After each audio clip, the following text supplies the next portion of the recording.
All right, another live stream. Let's start on a different matter, all the same. And thank you so much for showing up every day for edutainment for us. We really appreciate. So, guys, there is one thing in Kenya, and maybe it's not just about Kenya. I saw the other day I did some video on people who are suffering abroad. Let's say, especially the Gulf, because it is not about the entire Gulf, though we have people who are also who went to other nations and they found themselves in war. Maybe we'll talk about them, but I was just focusing on, asking why you think the president is so much focused on the aspect of exporting laborers, you know? Actually, regardless of NYT exposure, we've seen that RUTO is ignoring that expose. NYT is trying as much as possible to expose what is happening to Kenyans out there, especially in the Gulf. Now, I just don't understand why there is no permanent solution towards the harassment that Kenyans go through when they are in the Gulf. Yeah, we know that there are so many people who are making it even to educate their children by going to Saudi Arabia, Qatar, Dubai, Kuwait, and these are the many countries in the Gulf, And why are people going? It's because the salary in Kenya is so minimum. Edward Shehata, hello, welcome. And let me know, where are you from? Sometimes people actually, you think they are from Kenya, but you find maybe they are from Turkey, Asia, India generally, or elsewhere. So welcome, and thank you so much for showing up as top. Oh, Los. I don't know whether we say Lo Angelo. Do we say Lo Angelo or we say Los Angelos? I believe it's Los Angeles. Thank you so much, California. And I'm from Kenya. Africa. And I am a YouTuber, exactly doing a lot of content, political, as well as social, and discussing matters surrounding Africa, and as well as other nations, So thank you so much, and I appreciate. Please subscribe to my channel now that you are new. Shehata, a very unique name. I've not met this name before. Shehata. All right. So thank you so much for being here, and I appreciate. I hope everything is fine in Los Angeles. Is it Los Angeles, Los Angeles? All right. So California, I hope everything is fine as we continue to survive right here in Africa, Kenya. So, Los Angeles. All right. Because sometimes you talk to people and some of them will tell you, no, it is not Los Angeles, it is Los Angeles. Okay, so I get it. It's Los Angeles. Okay, that's California. I think I find it easy to say California than Los Angeles. Okay, yeah. So thank you so much for showing up. I appreciate your presence. There's so much light here. I don't know. But again, it's better than darkness. Okay. Yeah, so we've seen our president, the president of Kenya, actually backing up the aspect of, don't close fully, unaacha kidogo. Yeah, like that. Yeah. So our president of Kenya actually has really been backing up matters of exporting workers from Kenya. All right. And of course, there are a lot of Kenyans who are going to America, UK, Canada. I've had friends who have gone to so many different places in the world. But one of the greatest problems we actually face as Kenya is when people come from here to the Gulf. A lot of people are going to the Gulf are suffering. One thing, once they arrive in Saudi Arabia or Bahrain or they arrive in Dubai, not so much in Dubai, but I've seen that trend in Qatar and Saudi Arabia. Whenever our people arrive in those countries, I don't know what happens. Is it because of cultural shock? Is it because they are not much in Muslims? Most of them are Christians. Is it because maybe people think that they are desperate? I don't know. So when Kenyans go to UK, Canada, America, they give good reports apart from the hassles, the fact that they have to pay. Now like food is a bit expensive, the clothes and the bills and all that. But at least they are happy.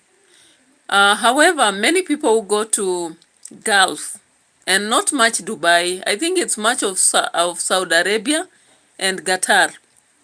Actually, they go through a lot of problems. Of course, I'm talking about this because I have even close people who have ever gone to these countries. Parents, even my sister went to Qatar and really experienced a lot of challenges. Yeah. So I don't understand actually why our president, while backing up that, regardless of the report that is being shared by NYT, he still feels that it is okay for us to export workers. For him, maybe what matters is money or whatever. Now, I want us to go through some speech he gave recently. Just a speech he gave recently. A quick speech right here. So that came out. Export right now, the labor. Yeah. So the exportation of labor from Kenya is one of the things that Kenya is really honoring. It's the government generally really makes it look like it's a very rosy thing. Now let's listen to the president and what he said here. As a country, the biggest asset we have is our human capital. It is bigger than any gold we can find. It is bigger than any minerals we can find. Our human capital. Today, many Kenyans may not know that the resources that we get from Kenyans working outside Kenya is upwards of $5.1 billion every year. Okay. So the president actually revealed why he is in preference to have Kenyans being exported to work outside. You know, can you imagine that amount of money? The billions that are being received actually are so much, right? Let's listen. That is in the region of almost 700 billion. Okay, 700 billion, guys. That is how much Kenya harvests from outside when they export workers. So the money that comes back through that agreement is 700 billion. That's a lot of money, right? Okay. So, of course, the president is convincing us that people should not make noise a lot, even when people are going through hard or tough times. Of course, we had Musalia Mudavadi recently talking about the fact that people are being taken to Dubai, and he said that some of them are being trafficked. I don't know how true this is. And he indicated that by going illegally, they go there and they are stuck. Of course, there are videos showing that some of the mothers who went there got children. You know, human beings are human beings. When you go to somewhere and you are above 18, automatically you'll get someone you'll engage in a relationship, and you may have a baby. So, unfortunately, at least for UK and Canada, there's no problem with that. The child will belong to Canada. But when it comes to the aspect of Arabic nations, having a baby without legal marriage in Arabia, Saudi Arabia, or Dubai, or Qatar is considered something that is haram, illegal, right? Based on the Quran teachings. So what has happened, many parents actually, or mothers, have had to be put on the streets with kids, and they cannot register those kids, or rather have them absorbed in the system of the Gulf. That's how it is right there. Now, that is one problem that mothers are facing, because you cannot tell them not to relate. A normal human being, if you are not practicing celibacy, when you go somewhere, you'll engage in a relationship with someone. And of course, you'll have a baby later on, possibly. So now let's listen to what more our president convinces us as to why the exportation of labor is necessary for Kenya. Now, this is what he had to say. It combined. So history wanakapitia kukapitia, but have of course countries where What am I trying to get?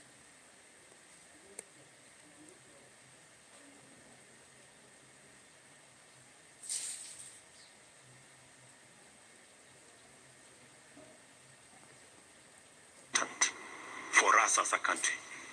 Up, of course, There is something I'm looking for and I can't get it. You know, there is something the president said. I'm trying to look for it. I can't get it. What did he say here? For us as a country. For us, money from our human capital. Uganda makes around 3.9 billion. My thought as education system gives us significantly important for us as a country.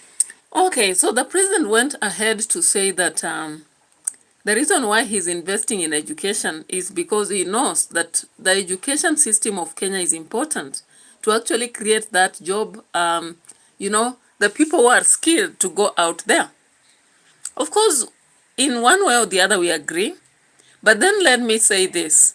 When our workers go to the Gulf, most of them are working as housekeepers, or rather we call them house managers. And of course, in house managing, what do you need? You don't need a lot of skills, do you? You can go for a course of 3 months and come out and go become a housekeeper or house manager. You don't need a lot of effort. When you look at China, for example, those people are far beyond Kenya because they are trained to go through some tasks such as constructing of roads. They are engineers, even at low levels. Some of them know how to make phones, deal with watches. So these are skills that actually are beyond just what you can say, house managing and all that. Some of our Kenyans are going out to become teachers, a skill that anybody else from another country can offer. So I don't know when our president now proves that it's because we have the best skilled individuals. I don't know whether that is true. And of course, he says that maybe we are beyond some countries like Uganda, Tanzania, but we cannot override China, the UK, America. Those are practical education, like if you go to China, they do practical learning. Korea, they do practical learning. Japan, they have practical learning. I was studying on Singapore, and the education system is better than us. You look at UK, Canada, they have better education, Australia. And that is why when you go there as a Kenyan, you still have to enroll again for a course. You cannot just go there and fit in like that. The only jobs we can go and do, maybe teaching, and again, you will not come from Kenya as a high school teacher and go to America teaching high school. Very low possibilities. Okay? Very low possibilities, because in America, even as a preschool teacher has a degree. Oluwadudu Odeboju, welcome, hello brother. I hope Nigeria is fine. How is it right there? I hope you're doing well. Yeah, so our president was here to convince us on some things. And let me just check on something else he said. This is something else he said here. Yes, we have, because it is, many people may not know, but that is the biggest asset that we have as a country. And we are lucky that we have literally the best human capital you can find anywhere in the world. The best human capital you can find in the world. So the president is actually arguing that the reason why we are exporting Kenyans, it is making a lot of money for him. Of course, we can agree with that. The second thing, he says that we have the best capital, which I don't think is true. And then he said that our education system is one of the best. Of course it is, but it's not among the top, okay? So, Oluwadudu asks, how are you today? I'm very fine, bro. How is your work? Very fine too. We are hustling on the streets. We are just hustling right here to see how things go about. But everything is fine till now. I've not had any challenges. And I'm hoping that people will still gather what I'm doing. I really appreciate your concern. Thank you so much for asking. And welcome in the house. And please, guys, remember to like the video, subscribe also, and comment. Yeah, I've seen at least Edward Shehata has commented right there, and then Olewadidi has commented. So the rest of us can also do the comments right there. So thank you so much. Now, when the president tells us that we have the best skilled laborers, I've been watching, and I think currently the skilled laborers that are required out there, if, for example, we are targeting to go work in China, Singapore, and Japan, we need IT. Do we have the best IT professionals in Kenya? Tell me, do we have? I don't know. Because our education, even though we have IT skills, even myself, but much of the skills I've received in school is theory about the phone, theory about the computer, theory about whatever office machines. It is upon myself to have studied how to use a computer and also to have discovered some few things. When this happens, I know I cannot take it to the, to someone to mend it. I can work on one or two things. But I think when it comes to practical education, we are still far behind, because even though they have brought CBE, has CBE really integrated the aspect of students learning how to make things? Like they can make a phone, they can make a radio, they can make even a cup. In past, when we were studying home science, we used to make some cups from, we had some papers that we could create cups or plates from. We could also create some, kiondos, kind of baskets, ropes. Oh, that is very simple level. And I think by now, Kenya should have to promote education in a manner that students can now make complicated stuff to suit the modern situation for us to call ourselves, a better skilled worker. But that is what the president said. What else did he say? Let me just check here. There is something else he said that makes us worth exporting workers. And this is what he said. Institutions. And Kenyan human capital is premier human capital. And I'm very proud of it. A week ago, 10 days ago, I was in Qatar, and the government there was saying, you see, we have Kenyans working for us here. They are outstanding, and we are offering another 13,000 positions for Kenyans to work in their country. Okay. And yeah. So the president says that he was in Qatar. And I was like, yeah, we have few people who are working in Qatar, maybe in airplanes, I don't know where else. I don't know if teaching, actually we have teachers who are working in Qatar as teachers. Maybe someone can let me know if they know that. But then, while he was in Qatar, as they told him that he has a super workers or excellent workers, which kind of workers are these? I would wish to know, because I'm looking at what exactly he's saying. Even though I've seen even teachers who come from Kenya, and they do very well out there, because actually the Kenyan system makes you work until you tire. Biko. You work until you tire. You work from, they want you to arrive in school at 7 and leave at 5. So you work all day long, all day long. Work and no play makes what? A dull boy. So, of course, we end up being very dull unless you are just aggressive on your own. And sometimes, unless you are aggressive economically, you become poor. That's the unfortunate bit. So you fail to be a role model in Kenya, because the frustration of time, like the entire time you are working the entire day at work. You know, in America, you can work for 6 hours, go relax, then you can go again for 6 hours at night elsewhere and come relax. Yeah? But in Kenya, you have to work, the rule is 8 to 4. But sometimes people expect you to arrive at 7 and leave at 5. Anyway, he says we have premier workers. I don't know. Someone should drop a comment here if you think otherwise, or if you think the same as the president. Now, he said something else here. In my very honest opinion, I think it's not brain drain, it is brain gain. Because the more Kenyans work outside, the greater the exposure they have, and the more they bring back to our nation.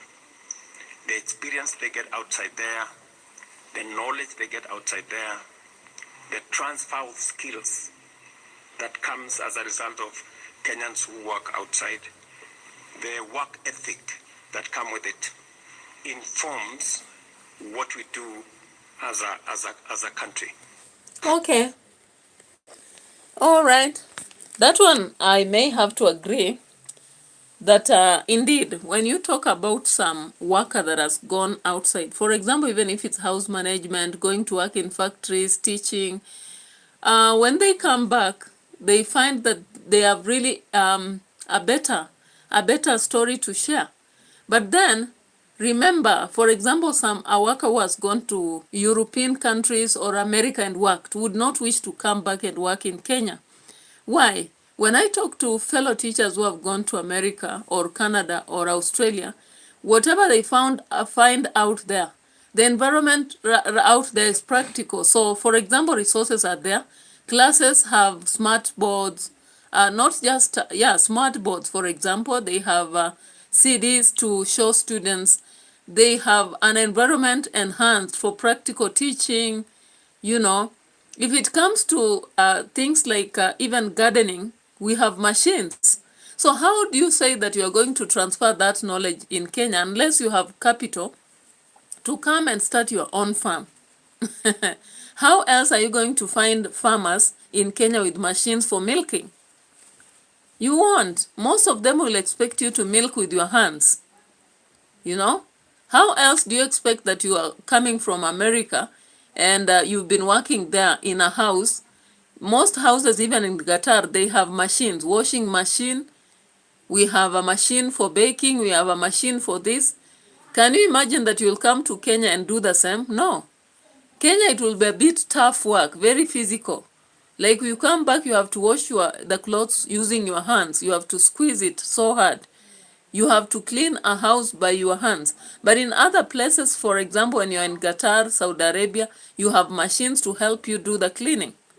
So anyway, those were the reasons as to why the president thinks that it's suitable for us to keep importing. Now I want us to go through something here. Actually, President William Ruto has been confessing consistently and defending the exportation of workers as an exportation labor strategy that frames the crucial pillar of economic agenda in tackling high unemployment and boost foreign exchange earnings. Now, one question that comes to our mind is that the president and the daughter, or is it the daughter and the wife? Yeah, Charlene and Rachel, somehow they have been linked to some company that exports labor to outside. Do you think this is conflict of interest? I don't know. I want just to play a clip from Spice TV shared by Gloria Oroba, and let's see what you think. You can drop a comment as we proceed. So the government has been pushing for the increment in number of people going out there to work. And unfortunately, it happens that sometimes when we don't receive that clean slate for us to go out and work, it happens that now we have people who go illegally, or we have some groups who have been now transporting people to these countries without checks, like it's not authorized, but they do. And they can even work on a passport on one day. and then have someone transported to different countries. So I want you to look at this. I want you to look at something here.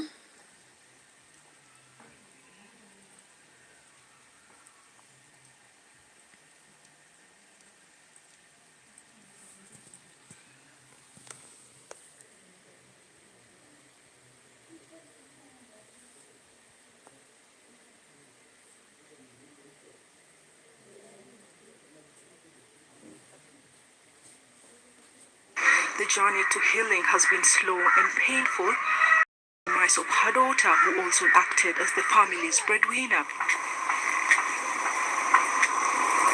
When Catherine Wangeshi left the country in September 2014 for Saudi Arabia, she expected nothing but the best, and her family was there to support her. Kaniambia kwamba amepata kazi huko ya kufunza watoto Kiingereza na Kiswahili, na pia kazi ya nyumba alikuwa anafanya.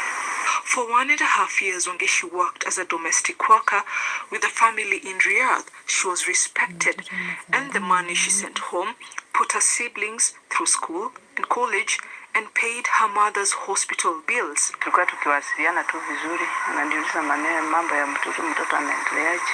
Alikuwa akiwa na furaha hata tukiongea. Namuuliza kuna shida yoyote, ananiambia hapana. Hii familia zenye tunakaa hatuna shida. Mpaka mwezi 2016, mwezi wa 5 ndio tulikatiza mawasiliano. Aliniandikia Discord. So nikajaribu kumuita na hatukuweza kwa sababu simu haikuwa inaingia. Nikajaribu the following day pia nikajaribu kumuita. Haikuingia, na kutoka hapo mawasiliano ikakatika tu hivyo. Brother yake ndio alienda Nairobi embassy, lakini ni baada ya miezi 4 insist tujue ni kwa nini hatuja kubaliwa tuwe tukiwasiliana naye. Wakaambiwa waandike barua. Sasa ripoti yenye ilirudi ndiyo ya mambo ya kifo. But it was a tussle to get her body home. Tulikuwa tumeambiwa itakaa muda wa 6 to 6 months, hivyo ndivyo tulikuwa tumeambiwa. Lakini ilikuja baada ya miezi 2. Kama huyo agent mwenye alimpeleka, hakuna kitu alituambia kuhusu kifo ama nini. Ukimpigia simu anahepa. Beside the body was her passport, which had initially been confiscated from her, and a letter that stated that she had committed suicide. Her family was devastated but unconvinced. The suicide theory did not fit the letter sent by the Saudi authorities. Unajua mimi sikuwa na nguvu wakati huo kumwangalia vizuri, lakini mwenye alimcheki vizuri aliona ni kama hapa kwa shingo kulikuwa na alama ya kitu kama aidha ni kamba. Barua yao inasema alipelekwa hosi 18th of May na alikufa 21st, 22nd ya hiyo mwezi. Sasa hapo unashata kwani alichukua muda gani kukufa? Mimi niliona tu ni kumuua.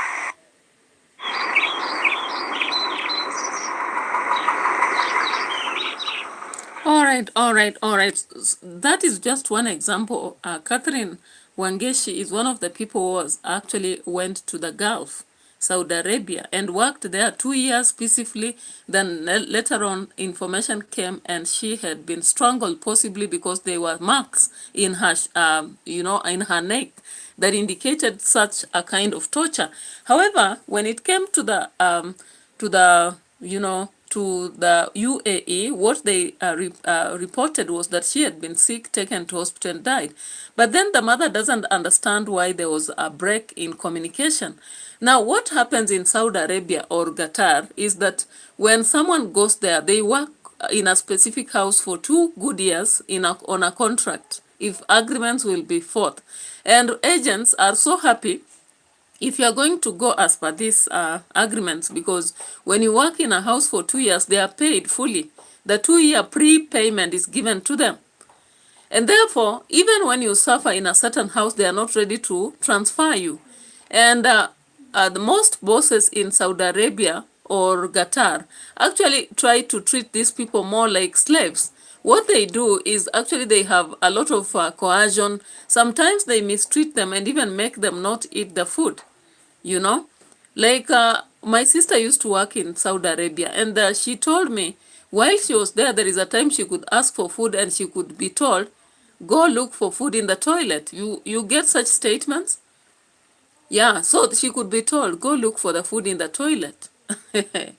So luckily for her, she only decided and she rejected those 2-year contracts. She could only work a month in a house, and if things are tough, she gets away. But then there are those now who are unable to do that. They get into a contract of 2 years. Whether the boss is actually mishandling you, mismanaging you, having conflict with you, you will not get away. Again, my sister told me there is in one house while she was in Saudi Arabia. The woman almost carried a knife, and almost wanted to stab her. And she was able to escape and go back to the office. Then there is a house whereby the daughter of that house burned the kitchen. Still another house where there was one of the family members was crazy, and he could come around almost wanting to rape her. And they could not defend her. What they do is to defend their own.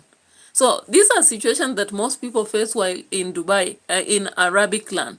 Now I want also to assure you that one thing that happens again in the Gulf is that you meet these bosses that want to actually take advantage of our girls when they come from Kenya. And unfortunately, the wives will blame the girl. They will blame the girl that the girls in Kenya are cheap. They seduce their husbands. But the reality is that these men are just men like others all over the world. So the men seduce the girls, but when girls sometimes are caught in a catch-22 situation, the women blame them and sometimes kill them by pushing them, burning them, stabbing them. And these are things that happen in Qatar and Saudi Arabia. I don't know. When our president says that he went to Qatar and actually got information about our own workers being a super, I wonder whether he actually challenged them on how they treat our workers. How do they treat our Kenyan people when they go there? Because they mistreat them compared to the workers who come from maybe UK or America and such. So anyway, that's just one story, and we'll be sharing more. But meanwhile, I want you to look at this. There is something I want us to share right here.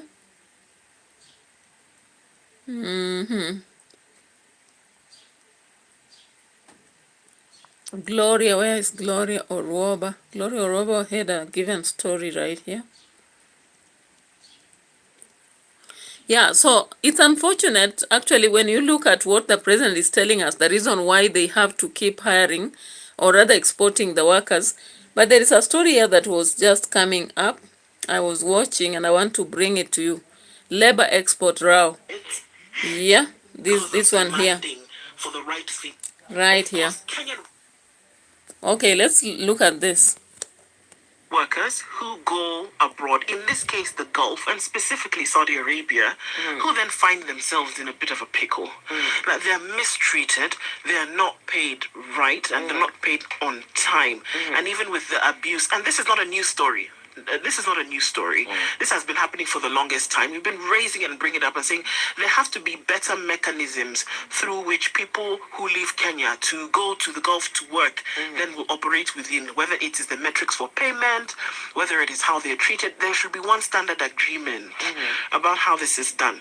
So, I mean, that notwithstanding, the thing that would have caused an issue is that, the agencies that normally send these people to other countries, you go, you fill an application, you get it done.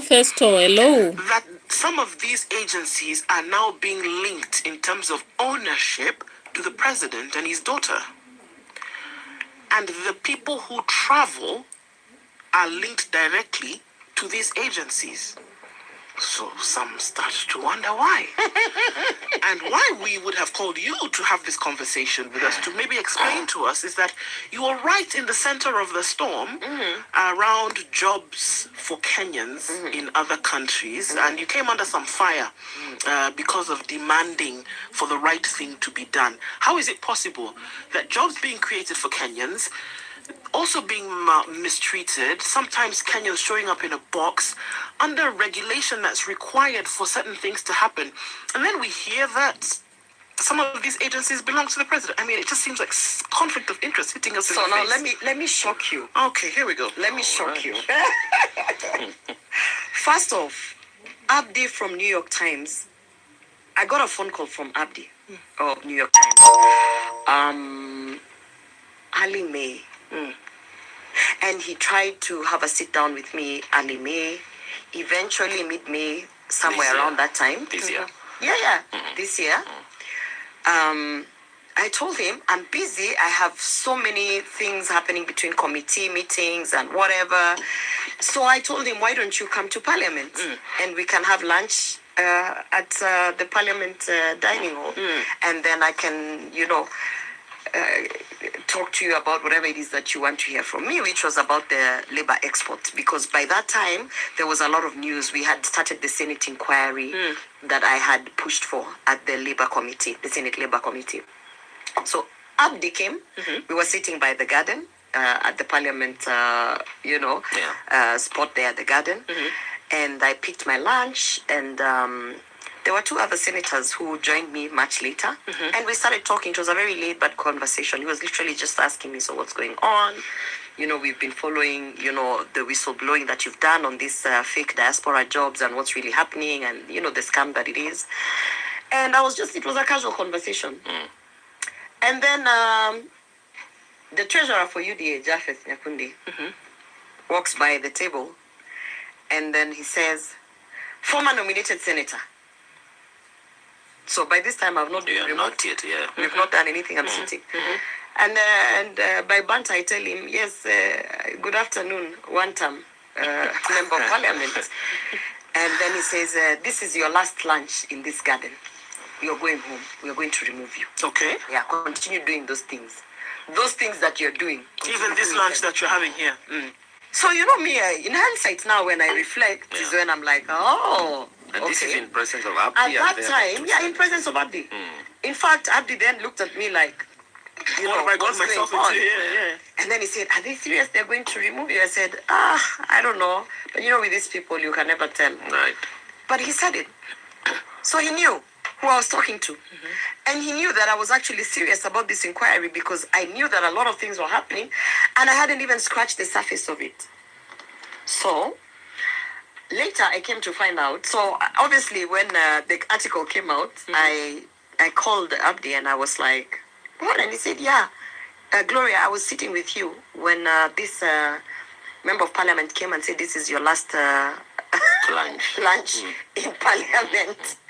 So, was it actually your last lunch? Yeah. Okay. Obviously, we laughed about it and everything. And you know why I was laughing? And when the story came out, and I was like, aha. So even the fact that they allowed for the Senate inquiry to just happen to the extent that I would give all the evidence that I have, they just wanted to know how much information I had. After that, it was shut down. We had the broad-based government come into play. The vice chair of the committee was changed, and Senator Crystal Asige was put there, and she was given instructions to kill it, and they killed it. So what they did eventually is that they said, if you've been conned and if you've had interactions with any of these fake agencies, why don't you go to the NHIF building or some building somewhere in town and, register yourself. And that was the end of the story. And instructions were given, very strict instructions were given to the chair of the committee and to the vice chair of the committee. You will later see that actually the chair and the vice chair, the chair of the committee is, I forget his name. The vice chair is Crystal Asige. You later see them hanging around with Alfred Mutua. The story dies. Wow. And the greatest mobilizer. So even I was learning through the New York Times about this whole other angle.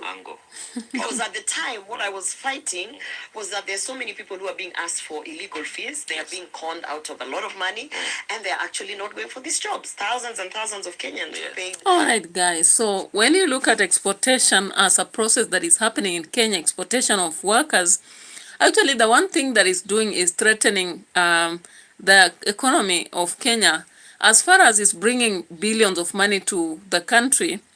As the president says, it threatens the lives of the poor people at the low pillar. What am I saying here?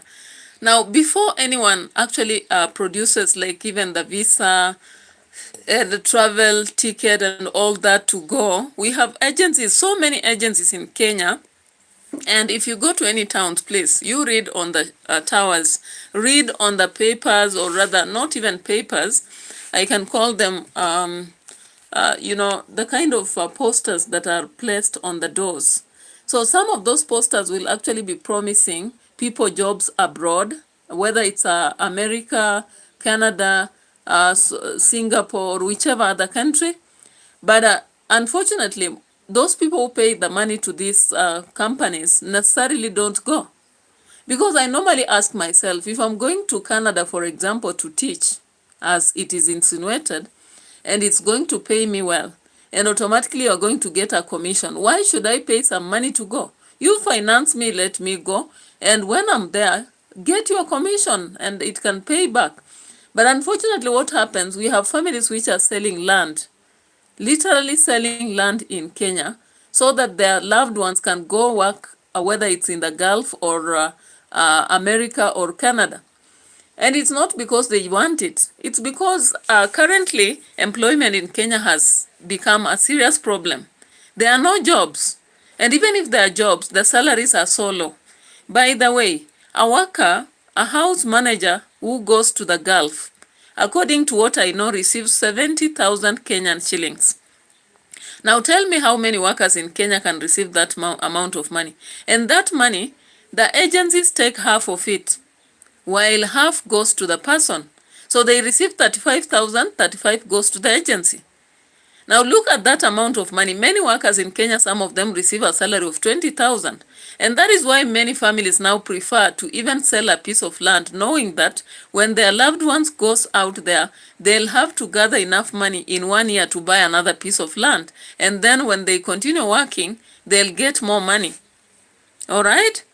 And they know that when the loved one goes out there 2 months, they'll be able to pay fee for their kid and also have upkeep for them. So, just as the president is saying, indeed, there's a lot of money coming through this exportation of workers. However, it is creating a lot of insecurities, including some families who lose money and their loved ones don't get a job that they are promised. We have seen a number of people who went to, was it Russia or where? And finally they have been enrolled in war and they are working not for pay, but they are working on survival. We've also seen a situation of those who go to Qatar or Saudi Arabia, then their passports are snatched, they are kept away by the bosses. The phones are also kept away, so they can't communicate. So I would wish that even as these arrangements are being made, our government should be in a position to actually offer security or safety for the Kenyans. They should have agreements in which the owners of homes who are taking our domestic, our sisters or brothers for domestic workers or whichever work, should treat them like human beings. If there is any agreement or disagreement, then there should be a legal process. They shouldn't be killed. They shouldn't be mistreated. Some of them also encounter situations that are mysterious. Like, how do you go and you are closed in a room with a snake? How do you go then you are forced to actually take care of a snake and you want to take care of people, not snakes? We have those who go there, they are forced to take care of creatures they don't know, you know? Like you automatically went there to work in a house. But then when they reach to Saudi Arabia or Qatar, they are forced to take care of creatures they don't even know. So when they reject, then some people want to sacrifice them or something like that. Those are things that we have heard, and we have also seen people testifying. And I want to bring you one situation here of a domestic worker narrating the ordeals they go through. Let me just show you this. It's a lot of pain, actually. Universal kafala system, a worker's legal status is tied to their employers. This means that they cannot leave without permission, even when facing abuse. Mwajuma Shaban was only 21 when she went to Saudi Arabia to work as a domestic worker in 2014. Kumbuka kuna baba na watoto wake, yani ni family kubwa sana.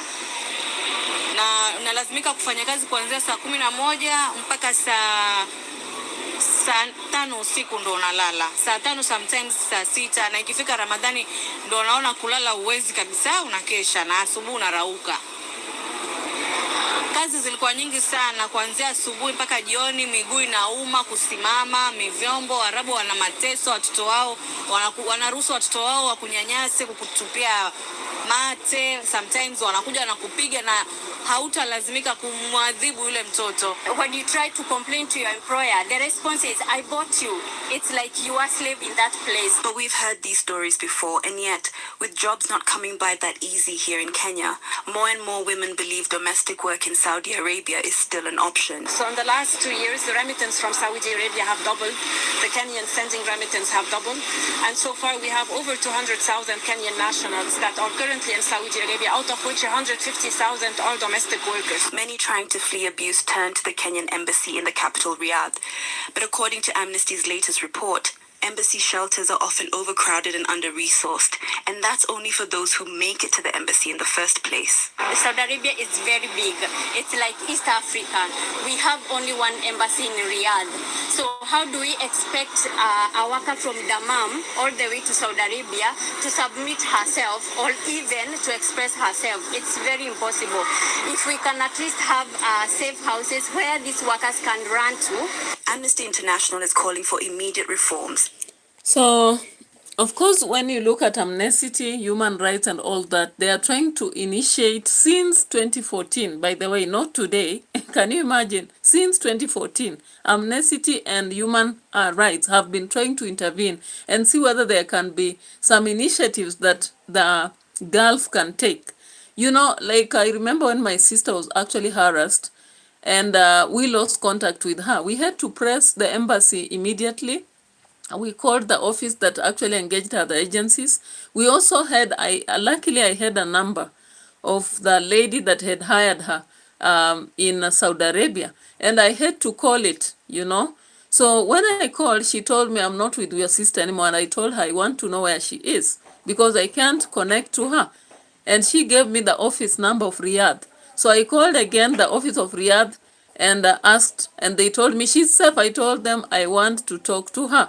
You know, like they need someone like should be insistent. You should be kind of persistent and demanding and knowing your rights. That is what they need. But at the same time, unless our nation is actually defending the workers who go there, the only aspect of saying that they are making a lot of money, now that they are making a lot of money from exported workers, this is one of the lucrative people to protect.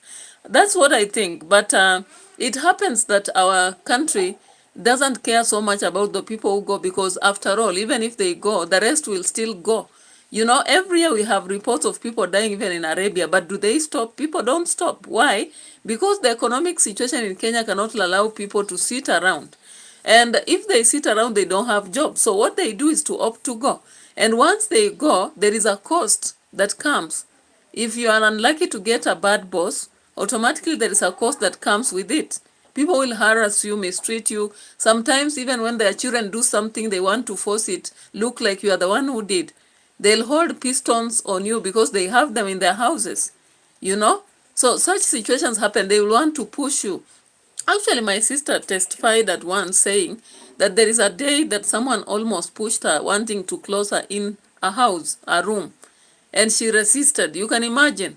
In that process, if they are pushing you and you fall and die, they'll actually create a story. Go to the hospital, write a statement, indicate that you died of suicide or an accident. But it is what it is. Your family will have lost you. So these situations of the safety of workers, that is what we are actually asking, why the president is not concerned. Unfortunately, it comes to happen from my research. My research tells me that, let me just go through. We have MP Fabian Chule Muli. I don't know whether you know him. Who is a member of parliament and a businessman. Most of these people by there have realized that this kind of business is very lucrative. Opening an agency firm and taking people out is a very lucrative business. So he is directly connected to labor export recruitment business. He is the founder of Forbes Global Kenya. Okay, and Forbes Global Kenya, if you know, it is specialized in exporting laborers to the Middle East, guys. Okay, now he is a more concrete political leader and recruitment agent with a lot of links. Okay, we have also Cabinet Secretary Alfred Mutua, and that is why he speaks so well about exportation of laborers. Alfred Mutua, as the CS of Labor and Social Protection, has been implicated in many reports. According to Kulan Post, his own recruitment firm is licensed to actually send workers to the Gulf. Okay? Now, this raises potential conflict of interest because he is the CS of Labor and Social Protection, but at the same time, he owns agencies to take people to the Gulf. Imagine. So, given his role in regulating and overseeing labor export mechanisms, while he owns a company to do that, do you think he'll do the right thing? I don't think so. Now we have more broad political connections again per NYT. When you check NYT report with other investigations, it will tell you that according to investigations of New York Times, you've heard Gloria Roba mentioning that a significant portion of the private employment or recruitment agencies that deploy Kenyans abroad are linked to prominent Kenyans, prominent political elites, okay? Now, you've just heard what she said, that she was dropped after she was pursuing an investigation into that. So some of these agencies allegedly operate inside government buildings. Inside government buildings, imagine, which further blurs the line between state functions and private profit in labor export ecosystem. We have this company, we have this thing called the Deccan Herald. Yeah, the Deccan Herald is an opinion piece, and it claims that 10% of Kenyan labor export companies are owned by people with political connections. And that is why it's so hard to stop what is happening, or rather to even make them face the law. Now, parliamentary or oversight concerns. The Kenya Parliament Diaspora Affairs and Migration Workers Committee has raised red flags, and in its report, it highlights that the role and conduct of private employment agencies in labor migration has a lot of issues. One of that is the poor pre-departure training. Before someone leaves from Kenya to Kuwait, or from Kenya to Saudi Arabia, or Kenya to Dubai, or Kenya to whichever other country, the training that they are given is not thorough enough to prepare them to know their rights, to understand the nature of the culture there. Because when you go to another nation, automatically the culture of Kenya will not be the same as that of the Gulf. But they don't prepare these workers to be set to understand how they will behave when they get there. They are trained only for 2 weeks. Can you really learn a different culture 2 weeks? Can you learn the expectation, the rules, and whatever in 2 weeks? Impossible. Now, another thing that they also have a problem is lack of tracking. They are unable to tell us how many people have gone, how many people are coming back, how many people are living safely, those who are stuck in offices and all that. Okay? They also, there is a problem of unethical contractual practices. Like a contract, when someone is leaving Kenya, they are never told clearly, like how much you will earn, how long will you be there. In case you have a problem, what are the agreements? Now, like if you're going to work, what situations do you expect? Like if you're going there, what should you work for? Why should a Kenyan come from Kenya going to work in a home to take care of kids, and those kids are going to spit saliva on you? They are going to abuse you. They can even slap you. And you cannot say anything. Yeah? How comes we have workers who come from Kenya, they go to work in Dubai, you reach a house, then they tell you, we don't have your food. Some of them, like I remember my sister told me in one house she was told, you can go look for the food in the toilet. How will you work for this family when you don't have food? Yeah? Like they want themselves to cook. You don't cook, but you wash for them, you clean the house, you do whatever. Then if an accident happens in the kitchen, they'll still blame you, yet you don't go to the kitchen to cook. That one day my sister was almost framed and told that she has burnt down the kitchen. But the person who was cooking in the kitchen was the daughter of the home. She left oil on a gas cooker and went to sleep with popcorns popping all over the place. So Eldo is saying slavery is legal in Islam. You must address this. Yeah, it happens to be like the reason why the Gulf people suffer. Actually, they believe that Africans are meant for enslavement. And so when they see our skin, it's like our skin is our problem. Because we are dark skinned, we look like we are supposed to be their slaves. And they are now our colonial masters. So they have to tell us what to do. We can even lick their urine and do whatever we have to do. We have to lick their asses and all that, you know. So they make our situation so filthy that whatever they are paying us, they even tell those people who are going to Arab, I bought you. How can you buy a human being? They tell them, we bought you. They keep their passports like you don't have rights. My sister actually stayed in another house for 2 months. No going out. You're just washing clothes. Someone goes, you know, the machine, you wash, you clean the house. You are not allowed to move out of the compound. You are not allowed. You are supposed to be restricted within the compound. You should not even make phones without them being around. They should be like monitoring you when you're making phone calls and what have you. So you live in a house, it has power, it has network, it has whatever, but you cannot use a network the way you want. Natalia Mangeli, hi, hello, welcome. So actually it's devastating when you look at the people who go to work in Arabic countries and elsewhere. It is devastating for them. It's not a good situation for most of them. Now, what am I saying?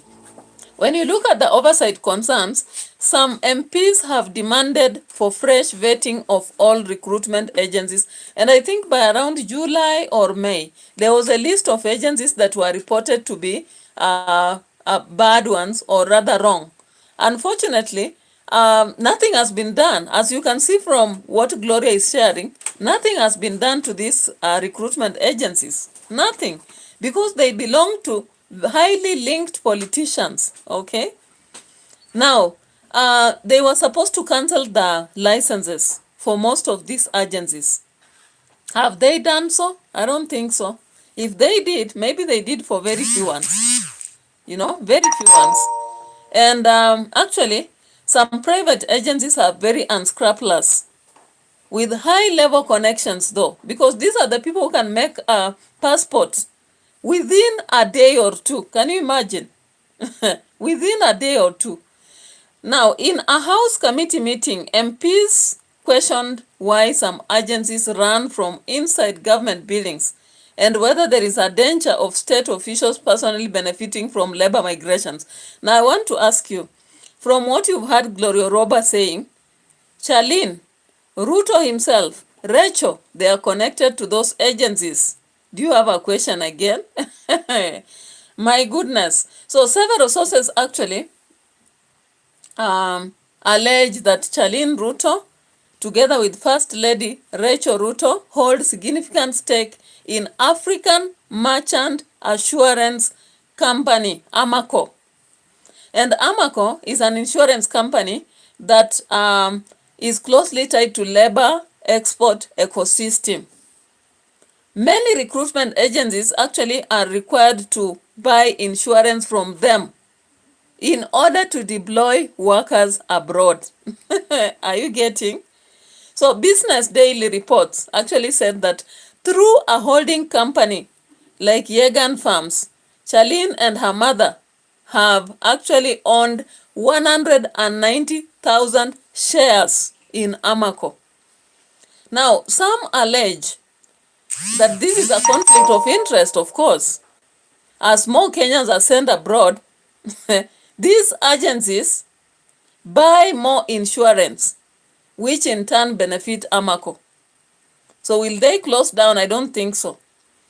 Ndaye Ndaye Guea says, I am from Senegal, Dakar. Ça va? Comment ça va? Okay, comment ça va? Welcome, welcome, Guea. Welcome in the house. Yeah, welcome in the house. And thank you so much for showing up here. I appreciate your presence. Yeah. Now we are continuing this analysis. I'm still have around 30 minutes to finish. It's a very serious discussion. I can't cut it down that fast. So the interpretation or analysis into this, as I'm trying to talk about it, is that we have a conflict of interest actually, because political leaders are entangled in this. High-ranked government officials directly or indirectly have stakes in recruitment agencies. That means there is a very strong risk that policies meant to protect the workers cannot. They are skewed because people are interested in benefiting. Ça va bien et toi sikoile them. Hey, Gwe, you are making me learn a language when at the same time I'm doing a serious critical analysis. Welcome. Damn. So the network actually was creating a lot of fuss for me, but I have to continue. Reaction must continue. These are very serious matters we are discussing. I cannot purge. Okay, so regulatory capture is also a problem that we are facing in this kind of situation. So the fact that politicians are pushing for large-scale labor export, of course, the RUTO's government is doing that. It aims to really have very large number of people abroad, and they are saying it's not brain drain. According to RUTO, according to RUTO, it's not brain drain, it is brain gain. Okay? So according to the president, it's brain gain. Now, what did he account for this? He said that because the country gets a lot of billions compared even to gold. Because if you see the gold that was found in Kakamega, was it worth 160 billion? But he has said every year they get 700 billion from exporting workers, including those who go to Qatar, Kuwait, Oman, those who go to Saudi Arabia, Dubai, and the UK, Canada, and so many other countries. Of course, we don't discourage people from going. Even ourselves, we would wish to go. But then I would be scared if I get to understand that I'm going to a country where I'm not safe. Lucy, welcome in the house. Thank you so much for coming by. And I appreciate. I hope you had a nice day. Yeah, so you can imagine. Most of us, of course, looking at the economic situation in Kenya, we would actually wish to go and stay elsewhere and work there, knowing that maybe in 5 years or 10 years we would be better, that our families would be better. But then, if I'm going to a country like Qatar or Saudi Arabia, I would be scared because of what we've seen other people going through. However, the president is not stating anything related to that. Like, he's not saying, even though our citizens have suffered in some situations, we wish to amend or correct matters. He's just talking about creating new jobs, creating new avenues for more people to go. And now you find that we have better jobs that emerge, but then we have a secluded way in which a given region gets those opportunities. Now, I remember last time Alfred Mutua was in charge of actually transporting people overseas. And some people came out crying, saying they have not got that opportunity to go, they have been curtailed and all that. Now, remember, in the analysis, what I've said, that we have a lot of conflict of interest, people own agencies versus what they gain. Another problem, actually, we have regulatory capture. The regulatory capture is coming where the fact that politicians are pushing for large-scale labor, especially we've seen just in the clip that I played, our president is aiming to send very large numbers of people abroad. Yeah? But their ties to the recruitment business is raising a lot of worries, Like, if the president actually is linked to some of the agencies taking people outside, then we have a lot of questions to raise. Then we have also a question mark on matters exploitation, especially those who go to Saudi Arabia, those who go to Kuwait, Oman, and Qatar. As I've said, my sister has been in one of these countries and also people whom I know. So I'm talking about this with a lot of confidence because I know what I'm saying is not a lie. Now, exploitation risk comes because of the links, okay? The links we have talked about. Some agencies may prioritize profit over the worker welfare. And that is why, for example, when you have a family member going to Qatar or Saudi Arabia, what happens is that when they arrive there, actually, it's like these agencies don't give demands to the bosses. So the bosses think they have bought the workers from Kenya. So when the workers arrive there, then they are treated like slaves. Actually, they are told, we bought you. And that is why sometimes they are told there's no food. Go to the toilet and find food there. Can you imagine? That is why whenever they are asked, the family is eating, the workers are not supposed to eat. Maybe they'll eat remainers or something like that. And when you complain, you're not supposed to complain. Why are you complaining? Even when their child spit on you, they just have a right to spit on you. They have crazy people in the homes. I don't know why. My sister told me that in most homes, there are crazy people. And those crazy people want to rape you if you're a woman or something like that. But the family defends their own. They'll not defend you. Yeah? So those are kind of exploitations our people go through when they go to Qatar, Saudi Arabia, or such places. And because of the exploitation risk, the agencies don't care. They don't like align and actually give demands to the bosses and tell them that if you are hiring or if you are distributing to you the workers, this is what we want, the welfare of our people. They don't. And because our leaders or political leaders are also intertwined in the mess, they don't want to actually make demands. Like our president told us he went to Qatar and they told him he has the very best skilled workers. Did he demand for anything? He has not told us. He has not told us that he actually questioned on the welfare and actually demanded, because if he talked for us, like someone said that the Qatar people fear to mistreat people from Uganda because they know Museveni is no joke. But when it comes to Kenya, whereby we had our own activists almost rotting in Uganda and others in Tanzania, do you think anyone will ever respect even a Kenyan worker? They'll not. They know, after all, if you die, they just create a kind of letter to say that you killed yourself. Then they actually transport you to Kenya and you're buried. The story is gone and forgotten. Yeah? You have seen the story of Wangeshi, right? Yeah, what happened to her? Now, the other problem that we undergo is remittance economy. Part of the motivation that seems economic, what the president has really emphasized, exporting labor actually brings a lot of foreign money to Kenya. He has said almost 700,000, right? So when you look at that and compare it to remittances, then the country just feels like, let people go. If they die, it's okay. If they don't survive, it's okay. So the question is, at what cost do we actually take our people out? Then we have the political incentive. All right? There may also be political incentive here. The push for labor export can be a way to reduce domestic unemployment pressure so that the president can give statistics when he's campaigning and say that, you see, I've relieved this, I've at least employed this amount of people, I've taken them to whatever. So that political motivation is one thing that is making our country actually to keep exporting people to Dubai, Kuwait, Oman, and so many other places. Now let's look at this, for example. Now remember, the government's push has been bolstered to soaring remittance figures, which reached a historic 1 trillion by November 2025. So according to the Prime Cabinet Secretary Musalia Mudavadi, there is high inflow.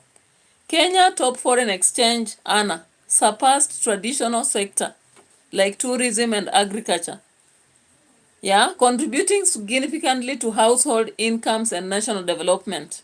Okay, so now the administration is aiming to send more Kenyans to work abroad annually, and have them actively sending money back home, and also have more bilateral labor agreements with various countries now, including Germany, Saudi Arabia, Qatar, and the UAE at large, to formalize the process and create more opportunities.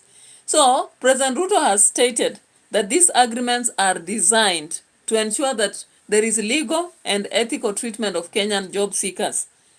But that is only said. We have to see it to actually understand that the widespread abuse that is happening. Like, we have a lot of workers working. How can you work from 11? No, from 5. Waking up at 5 a.m. and sleeping at 12 midnight? That is what most Kenyans are doing in Arabia, Dubai, Kuwait, Oman, UAE at large, and Qatar. Can you imagine? Lucy says instead of the government creating an enabling government for people to start businesses and manufacturing jobs, they are exposing Kenyans to this. Yes, Lucy, unfortunately. Unfortunately, the president stood yesterday and said that he will continue to create more opportunities for people to go to Qatar, Saudi Arabia, German, UAE, and many other places, because he said that is one of the most lucrative opportunities, that Kenya is getting 700 billion annually through that. And remember, he is linked to some of the agencies that are transporting or exporting people, alongside actually our CS for social protection aspects, Alfred Mutua. So there is no way they are going to stop this. They'll not. Yeah. So even though we have seen a lot of alarming content, inconsistent aspects in severe abuse, exploitation, death, we have also seen that psychological abuse has happened to most of our people, sexual abuse, physical abuse. We've seen some have been locked in and left out. Like, sometimes, as I said, my sister was almost again put to prison on claims that she had burnt the kitchen. But she insisted and told them, please check the CCTV. I didn't go anywhere near the kitchen. In fact, in this home, I don't cook. I'm not allowed. And when they checked, they realized it is the daughter of that home that had burnt the kitchen. So if she did not actually say that and the police had come, she would be arrested. You are locked in and left out, just like that. Now, some testimonies have revealed that Kenyans also are forced to work so many hours, 16 hours. Can you imagine? At least in America or Canada, people who go there report to be paid hourly. So it means that if they make you work many hours, you'll be paid. But in Arab, you are hired at 35,000 per month. That is it. It is supposed to be 70,000, but the agency, again, they extort a lot of money from these people. Can you imagine? You are working for a whole month for 35,000, an agency takes 35 also. So the salary is supposed to be 30,000. So they pick half of your salary, you remain with half. Very unfortunate. So such matters are supposed to be addressed. Like, the salary that the worker herself is getting should not be deducted halfway. At least maybe the agencies should take only 10%, so that the workers get, let's say, 50,000 and 20,000 go to the agencies. But now the agencies take advantage of the workers. When you go to Saudi Arabia, your salary is 70,000 and 35,000 goes to the agencies. Can you imagine? That is exploitation of the highest order. Now, we also have people, like, they are working in Saudi Arabia, Kuwait, and wherever. They don't have time to rest. They don't have. The moment you are lying down to sleep, you're already being told to wake up. Especially during Ramadan moment, they don't sleep. You don't sleep. You have to work 24/7. So you don't rest. Yeah? They confiscate your passport. A passport is a personal thing, just like an ID. Why does it happen that the bosses take the passports of the workers? Very unfortunate. Wage theft. They steal a lot of wages. I've told you. The agencies steal a lot from the workers. And sometimes even the bosses. I remember there's also a house my sister worked for around 25 days. And she refused to work because she saw now things had become very bad. There was a lunatic in the house who wanted to rape her. So she actually refused to work. Do you know she was paid only half salary? And it's already 20th, 25th. 25th is only 5 days to the end month. But she had to be paid only half salary. And that is not right, because the mistake is not even yours. It is the mistake of the home. They are supposed to just pay you full salary, but that happened. Now, there is also brutal physical abuse. We have seen situations of people who have been beaten up in the Saudi Arabia and wherever. As I told you, even some of the houses, the bosses come with a knife, the wives come with a knife, they want to actually attack you. Some of them will even pick a stick, they want to beat you with it. Then there is sexual assault. Sexual assault is very common in the Gulf. Very common. One thing is, in the home you are staying, because you are not allowed to go anywhere. You are not allowed to interact with anyone. You are not allowed to even make phone contacts like that. So it happens if a family member, even the husband of the home, wants you, they'll automatically come to the kitchen, approach you, touch you, sometimes even rape you, and you don't have where to report. Very unfortunate. And the wife will again say that you are the one who was trying to seduce the husband, you know. So we have, those testimonies have come up. And the Kenya Ministry of Labor and Security Protection, actually, even as March 2025, they showed 234 documented cases of abuse, I think under Gloria Oroba. Gloria Oroba is the one who pushed and brought out the article. And we actually saw from Lebanon to it's called Myanmar or what? Myanmar, Saudi Arabia. We saw different locations where these things are happening. But now, up to now, what has been done? In fact, up to now, 90 Kenyans have been reported dead in Saudi Arabia since 2019. Between 2019 and 2021, there were about 90 cases of death for Kenyans. Okay? Ngavani TV says, but mostly UAE is not like other Arab countries. I hope so. I just hope so. I hope maybe people should now go to UAE and leave alone Saudi Arabia and Qatar, because those two. Dubai is a bit better, of course. I hear so. But I just hope. Because I don't understand. I don't understand, actually. The kafala system that is prevalent in many Middle East countries is actually one of the worst things that is creating vulnerability of migrant workers. Because that system actually binds the worker to the employer. And they restrict the worker the ability to change jobs. You can't also leave the country without the employer's permission. You know? And that one gives a lot of power to the employer. Because now, like that kafala thing, it's called the kafala system. You are supposed to only have a letter from your employer for you to get away. And again, you are supposed to, like, you cannot change a job before the contract is over. And again, you cannot leave a country like Saudi Arabia or Qatar if your employer has not said you go. Are you seeing?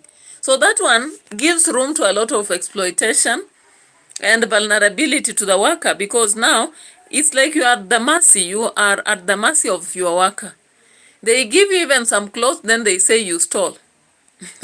Because you have had some disagreements. So actually the government response and legislative action is necessary. Even though we are trying to see that they are working out, but given that most of them are linked to those companies, it's very questionable. I just want us to continue listening to Gloria Oroba partly. and maybe listen to someone here who is testifying situations of mistreatment. Lucy says no offense, but personally, I wouldn't go to those countries. I would rather stay in Kenya. Actually, it's very complex because sometimes now, unfortunately, in Kenya, like you have gone through college. My sister had gone through what we call catering and food and beverage. She studied that course, then she started to hustle around. She looked for a job for 2 years. She began to work now as house helper in Kenya because now there is no job and yet you are now an adult. After 2 years, then she got a child and took care of the child for some time. But then things become tough again. Yeah? So it forces you to just have whichever option. I didn't even imagine she would go, but somehow she began to work on going and she went. So sometimes Kenya itself pushes people to that situation because in Kenya, actually, if you don't have a job and you are a woman, maybe now men are not also maintaining women in Kenya easily. Like a current generation, a girl will be impregnated by a man, but that man will not take care of that baby. So the baby is there, you are there as a woman jobless. So what do? You are selling chips on the streets. Whatever you are selling cannot accommodate even rent for you. Now you can't stay in the rural again because Lucy, you just understand the mathematics of rural. Like in our rural Luya setting, how do you sit around your parents with a child in their home and just, I don't know. It's so complex to explain, but sometimes people are pushed to it. Very much pushed. In fact, my parents were much against it. They never knew even the 2 years she stayed there that he was there. She could just call and make it as if she's in Nairobi, but she was away in Saudi Arabia. Anyway, let's check on this. Kwamba at least ni vizuri ni mama mzee hata nisumbua. Nikajitahidi sana, nikaendelea kufanya kazi. So siku kwa hiyo nyumba tulifika kama jioni hivi. Nikakaribishwa, nikapewa kikombe cha chai na kuna mkate wao huwa wanakula kule. So nilipewa huo mkate na kikombe cha chai na hiyo ndio ilikuwa sapa yangu na nikalala. Nikaambiwa asubuhi utaanza kazi na utaonyeshwa vile utafanya kazi na huyu mama. Kwa hivyo nililala ikafika 6 asubuhi nikaamshwa na yule mama tukaanza kazi. Tukafanya kazi ikafika saa 7 tukaenda jikoni. Tukapika rice. Alafu mimi vile nimepika hiyo rice nikaona tu ameenda kwa fridge amechukua kuku na vegetables akajiserve. Alafu mimi akanipakulia ile 1 spoon of rice na ni dry rice haina vegetables ama any meat. Nikapewa hiyo 1 spoon of rice na nikakula peke yake. So aliweza kufunga jikoni akaniambia tuondoke tuendelee na kazi mpaka masaa ya jioni.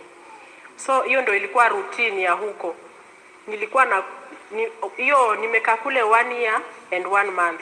For that 1 year and 1 month nilikuwa nakula tu hiyo dry rice na ni 1 spoon peke yake. So nikaanza kudhoofika, afya ikarudi chini. Nikashindwa ndafanya nini, na ukiwa mgonjwa wakupeleki hospitali. Nilikuwa mgonjwa kule, nikiwa naosha dirisha nikaumia jicho, the left eye. Nilikuwa naosha dirisha, kuna acid ikanirukia kwa jicho ile ya kuclean hizo dirisha. So nikawaambia at least wanipeleke hospitali nipate matibabu, lakini hawakuweza kunipeleka hospitali. Nikaendelea vile, alafu growth after 1 month growth ikaanza kumea from upper left ikifunika kabisa jicho lote. Alikuwa linaweza kuona tena, likafunika hiyo jicho, alafu likawa lina affect the right eye tena. So mateso mengi kule, unapewa kazi mingi, unapigwa. Kuna kijana wake last born alikuwa ananipiga sana bila makosa. Yani wanachukia Waafrika, wanakupiga bila makosa. After kupitia hayo yote ikafika winter season, hawakununulia nguo za winter. Nikateseka na ile baridi ikaingia kwa kifua. nikashikwa na ile bronchitis. So ikafika time mwili hauna nguvu ya, at some time nilikuwa naanguka chini. Ule nyanya anakuja ananichekelea, ananiambia kufa, unafanya nini bado hapa? So ikafika time siwezi hata inua kiti. Sasa ikafika time ya nimemaliza like 7 months, wakawa nikawa nimewaambia nataka kurudi kwetu, wakakataa. Na kuongea na familia yangu ilikuwa ni shida sana. Nakumbuka nimeongea tu mara 3 na familia yangu, nikawaambia waniombee, mahali niko si mahali pazuri. So after that kuna wakati huyo mama alikuja kuniamsha asubuhi, akaniambia twende kufanya kazi. Nikamwelezea siwezi fanya kazi kwa sababu niko mgonjwa na hata siwezi amka. So ilibidi apigie kijana wake simu, akatoka kazini akakuja kuniangalia. Mahali nilikuwa nimelala, mwili wote ulikuwa umefura. So hata ilikuwa tu ni Mungu, akasema wacha nikupeleke hospitali utujue ni nini. So hiyo siku tukaenda hospitali, wakapima, wakapata kifua. Niko very very affected na hiyo bronchitis. After that washanipima, ameona niko na hiyo ugonjwa, hata wakunipa dawa za kutuliza maumivu. And then tukarudi nyumbani. Tuliporudi nyumbani nikawa nalia, naambia huyo mdosi wangu, namwambia kwa nini hata amngenunulia nguo za winter, angalia vile baridi imeniaffect. Mwache tu nirudi kwetu nyumbani manake siwezi.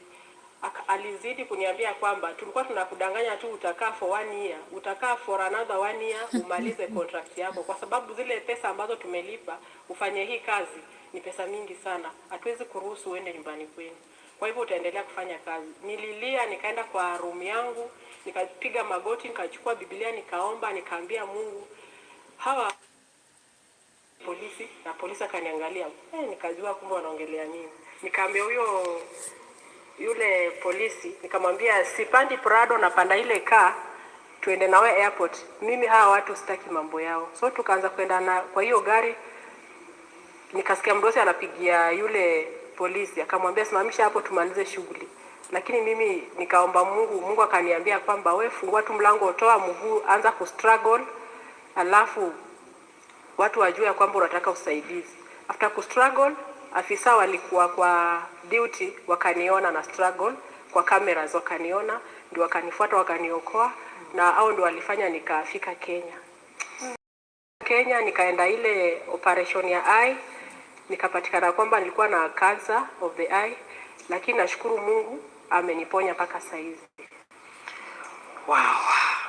Wow.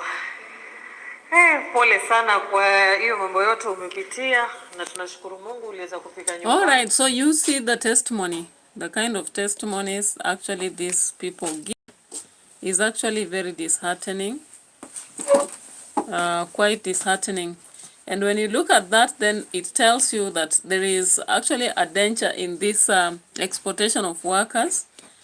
And unless maybe the existing policies are made better, or rather transparency is also made in the bilateral agreements, and then the aspect of employers should be held accountable for the employees, because now there is a complicit agency accountability that is required, so that when the workers become a resource for a country, it is important that the country takes good care of them, for the good of the people and for the good of our future citizens, because it's not even future, the current citizen, because they are current citizen, right?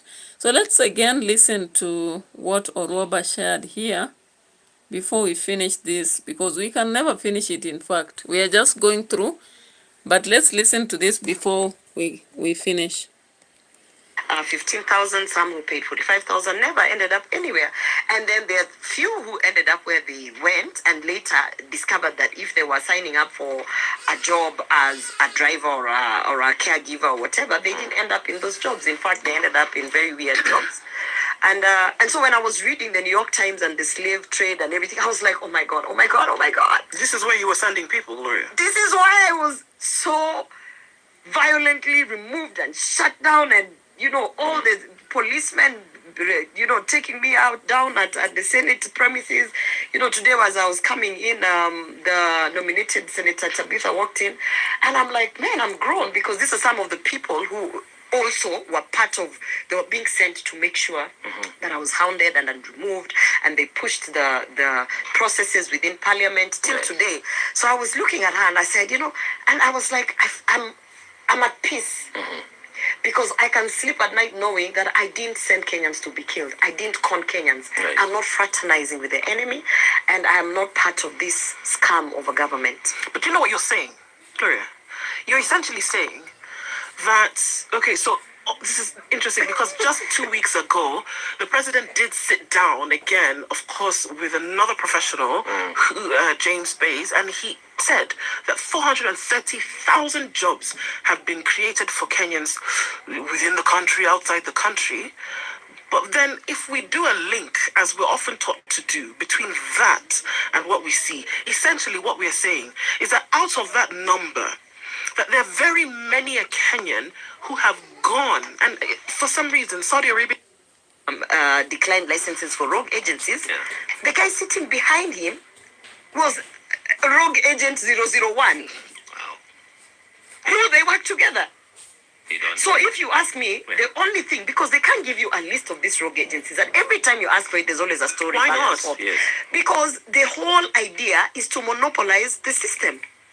Is to make sure if this agency XYZ is doing a good job, making sure it's safeguarding Kenyans, making sure that it's negotiating good rates for Kenyans, is to make sure this person who's blocking us from doing business is removed, so that us, we can sell Kenyans. And when I say us, I'm talking about what New York Times has listed, not me. I did not say the president is involved in this. It is New York Times that they've done an investigative feature.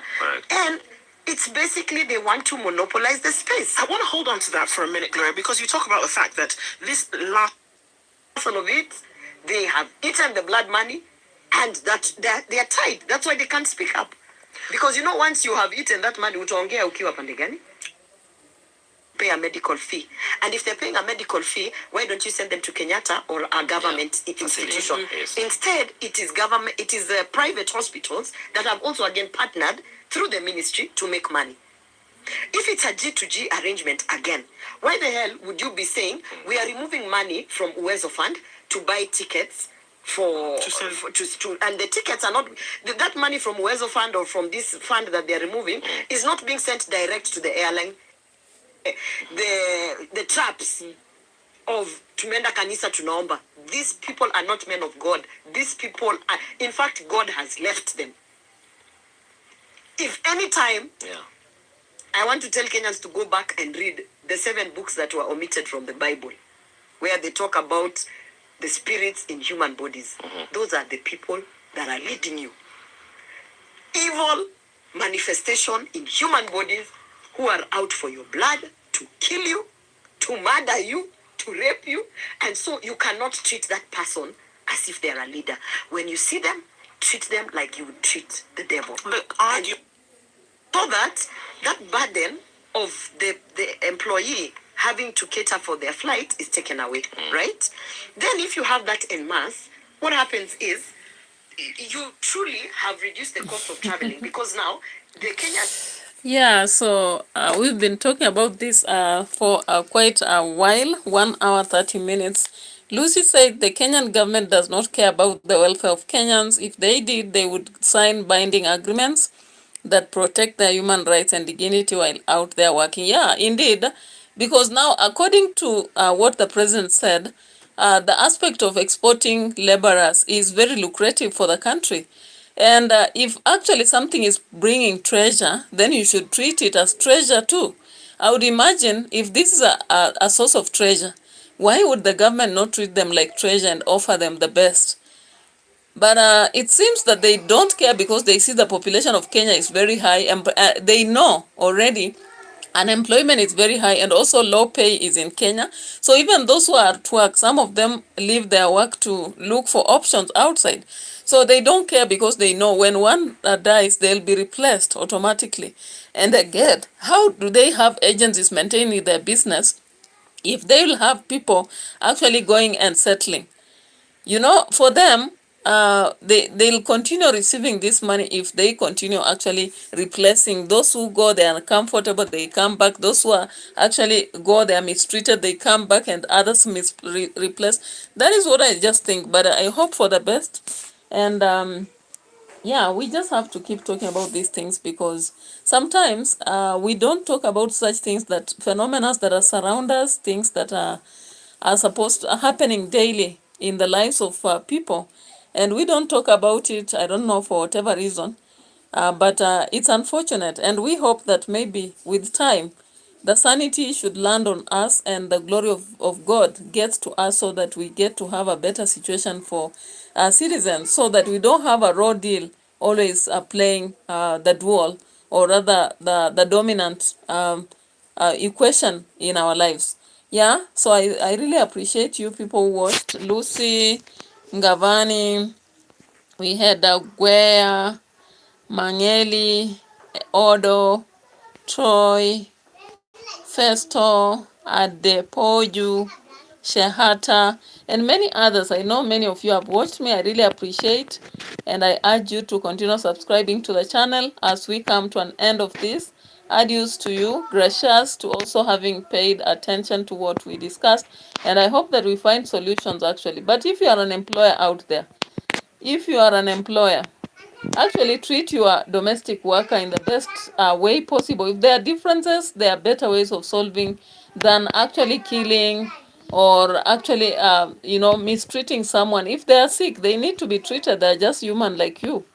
If there is work, they can do only certain level of work daily. You don't have to kill them by overworking them, making them not rest. You don't have to physically abuse anyone, because actually no one is happy.